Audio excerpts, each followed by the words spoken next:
Section 4.3, extreme values. The derivative tells us some things about local minimums and local maximums of a function that would be helpful in graphing and also helpful in applications. For example, this function here has a maximum of at point C here and a minimum at point D. With the slope there is 0. So if, when you go from positive slope to slope 0 to negative slope, it's typically you have a maximum. If you go from negative slope to slope 0 to positive slope, as you go from left to right, typically it's a minimum. But so anyway, we're going to be using the derivative to tell us something about the graphs, and it'll also be helpful in some applications. So f of c is a local maximum if f of c is greater than or equal to f of x when x is near c. F of c is an absolute maximum value of f of x if f of c is greater than or equal to f of x for all x in its domain. And then we have analogous definition for local minimum. F of c is a local minimum value of f of x if f of c is less than or equal to f of x when x is near c. F of c is an absolute minimum value of f of x when f of c less than or equal to f of x for all x in a domain. And a c is a critical number of a function f if either f of f prime c is 0 or f prime of c does not exist. So there's a theorem. If f has a local maximum or a local minimum at c, then c is a critical number. So the proof of case 1, let f of c be a local maximum. Then f of x minus f of c is less than or equal to 0 for x near c. So the left-hand derivative is going to be positive as x approaches c from the left. X is less than c, so that the denominator is negative. F of x is less than f of c because by assumption f of c is the local maximum. Negative divided by negative is positive. So this is if the derivative exists. It's going to be greater than or equal to 0. And we could make a similar argument for the right-hand derivative. Here we have a negative divided by positive, which is less than or equal to 0, if it exists. And because the this if f prime of c, therefore f prime of c is equal to 0 if it exists, because if f prime of c exists, that means the two one-side limits have to agree, and the only way they can agree is if f prime of c is 0.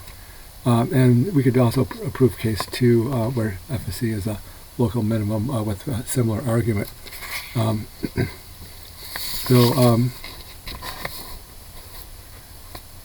The extreme value theorem.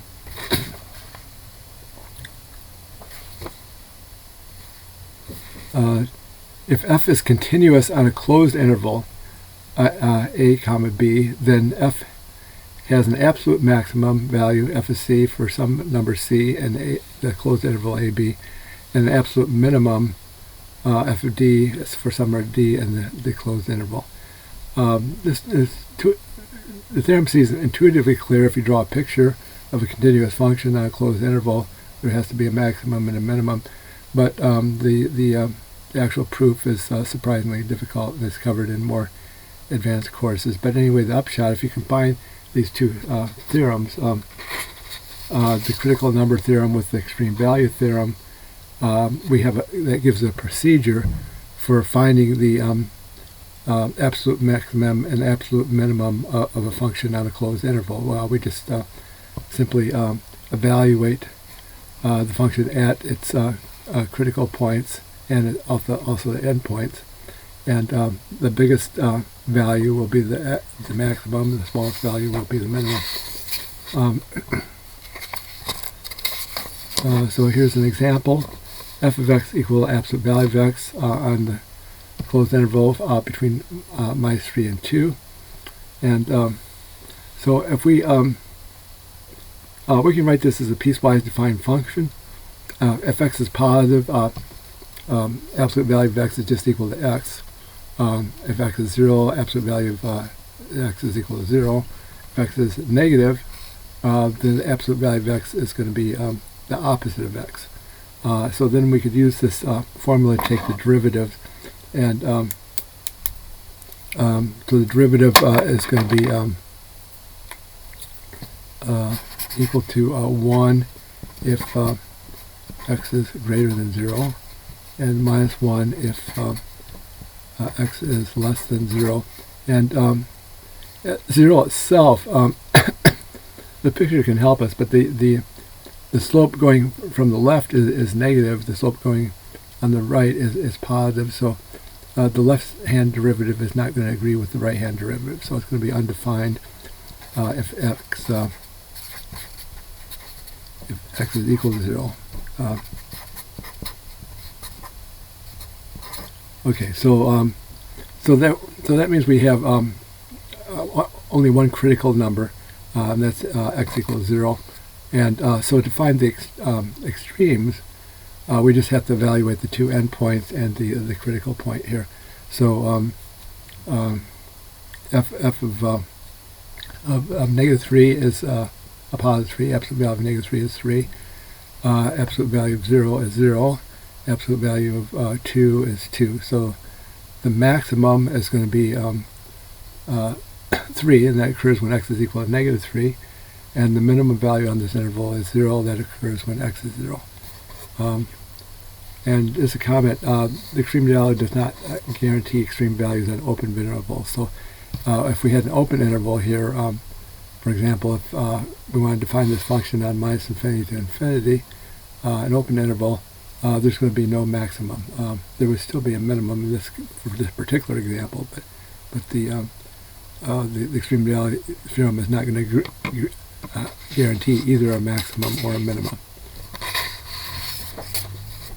Okay, so another example, f of x equal 1 over x squared for on the closed interval from minus 1 to 2. And so f prime of x, we can write this f of x, let's write it with an exponential form. It's x squared plus 1 to the minus 1 power. And so we can use the chain rule. You could use the quotient rule too, but I think it's probably a little quicker to use the chain rule here. To write with an exponent, and then the outside function is the exponent. So it's going to be, you want to subtract, multiply by the old exponent, so minus 1, and raise it, take 1 away from the old exponent. So it's minus 1 times x squared plus 1 to minus 2 power, and then take the derivative of the inside, which is 2x. So negative exponent is going to go on the bottom, so you'll have a minus 2x over x squared plus 1 quantity squared. And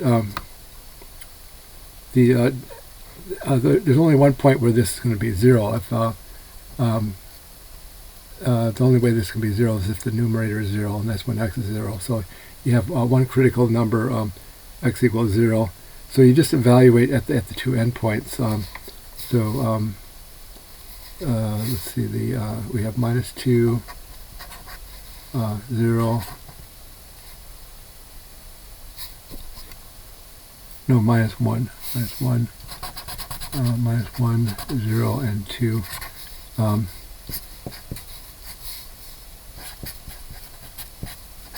Okay, so if we evaluate here, if x is negative 1, negative 1 squared is 1, 1 plus 1 is 2, so this is going to be 1/2. F is 0, 0 squared is 0, 1 divided by 1 is 1. And f of 2, 2 squared is 4, 4 plus 1 is 5. So that would be 1/5. So the maximum is going to be at 1.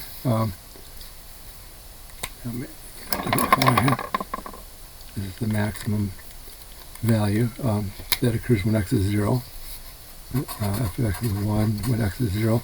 And the minimum occurs when x is 2. And f of x is 1/5. And again, if we had an open interval, the maximum and minimum are not guaranteed. You still could have a maximum and a minimum, but they're not guaranteed.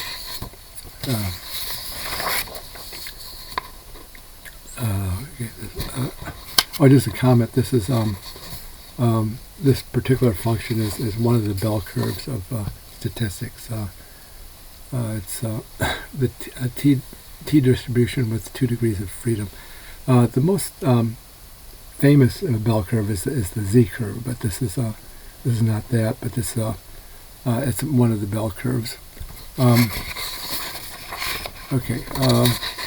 Another example: f of x equal x to the 4th minus 5x squared plus 4 for x between -3 and 3, so it's a continuous function on a closed interval. It should have a absolute max and absolute min. So if we take the derivative, we can use the power rule. It's 4x to the 3rd, or x to the 3rd minus 10x squared. And we can set this equal to 0 and solve for x. So let's set it equal to 0 and find out where the this is actually the derivative itself is a polynomial and it's continuous. So there's going to be the derivative is going to be defined, but there may be some points where the derivative is 0. So we want to set this equal to 0, and so we can factor out a common factor of 2x squared. 2x squared, and then if we divide, we get 2x minus 5 equals 0.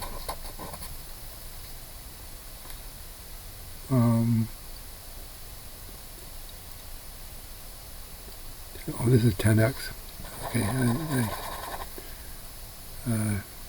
wasn't paying attention here. So this is 10x. So we could factor out 2x, and we get 2x squared minus 5 equals 0.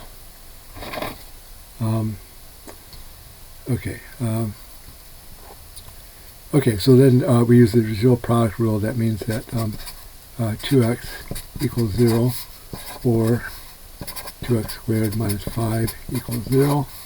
If you add 5 to both sides, we get 2x squared equals 5, divide by 2, x squared equals 5 halves, take the square root, x is equal to plus or minus square root 5 halves. And here we can divide by 2, and we get x equals 0. So there's 3 critical numbers, and we want to evaluate f at each of those critical numbers. This is an even function, so putting in so we just have to evaluate at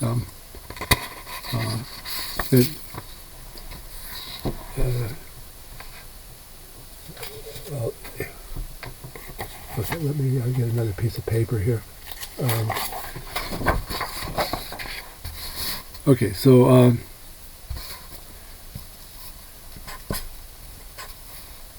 so the critical, well, we want to evaluate at the endpoints, which would be plus or minus 3, and then at the critical value, so it's plus or minus square root of 5 halves and 0. So f of x is x to the 4th minus 5x squared plus 3. Okay, so if x is plus or minus 3, 3 to the 4th is 81. So this is an even-powered function, so f of minus 3 is going to be the same as f of plus 3. 3 squared is 9, so it's minus 45 plus 3. And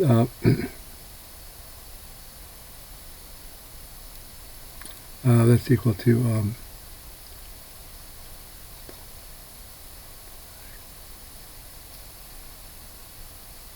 this is plus 4 here, I copied it wrong. Okay, so this is equal to 40. If we put in square root of 5 halves, square root of 5 squared, square root of 5 halves squared is going to be 5 halves, and then square it again to get to the 4th power, be 25 fourths. And minus 5 times 5 halves plus 4. So this is going to be 25 fourths minus 25 halves. This will be minus 25 fourths plus 16 fourths. And that's going to equal to negative 9 fourths. And then if we put in 0, we get 0 minus 0 plus 4, which is 4. So the so the minimum is going to occur at 2 places, plus or minus square root of 5 halves. That's the smallest one, and the maximum will occur at when x is plus or minus 3. See? So we only have one maximum value, but the maximum value can occur at more than one place. And likewise with the minimum, there can be more than one minimum value. And for this example, at least, it occurs in at 2 different points. Okay.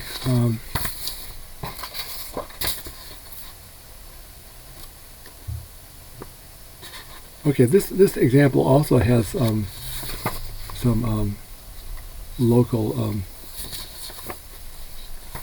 a local maximum here and some local there's a local maximum here at 0. So 0 was was one of the critical numbers. It didn't end up being the maximum on that interval, but it is higher than any nearby point. That's the top of a hill. So the a local maximum on the graph appears to be at top of a hill. These minimum values are also local minimums. The local minimum is the bottom of a valley. So you have and for the minimums, in addition to being an absolute minimum, there are also local minimums, and we have a local max. Local minimum means it's lower than any nearby point, and a local maximum means it's higher than any nearby point.